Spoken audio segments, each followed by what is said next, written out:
Iran నూతన supreme లీడర్గా Ayatollah Mojtaba Khamenei Tehran. Iran రాజకీయాల్లో కీలక పరిణామం చోటు చేసుకుంది.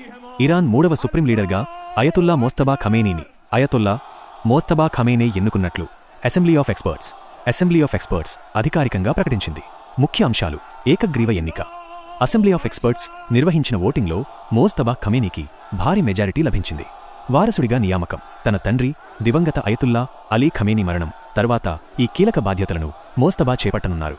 మూడవ లీడర్. 1979 ఇస్లామిక్ విప్లవం తర్వాత ఇరాన్ చరిత్రలో అత్యున్నత పదవిని చేపట్టిన మూడవ వ్యక్తిగా ఆయన నిలిచారు. అధికారిక ప్రకటన: దేశ ఐక్యతను కాపాడాలని మరియు నూతన నాయకత్వానికి మద్దతు తెలపాలని అసెంబ్లీ ఆఫ్ ఎక్స్పర్ట్స్ ప్రజలకు పిలుపునిచ్చింది.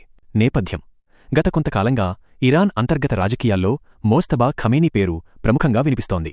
ముఖ్యంగా రివల్యూషనరీ గార్డ్స్ ఐఆర్జీసీతో ఆయనకు ఉన్న సన్నిహిత సంబంధాలు ఈ నియామకంలో కీలక పాత్ర పోషించాయని విశ్లేషకులు భావిస్తున్నారు.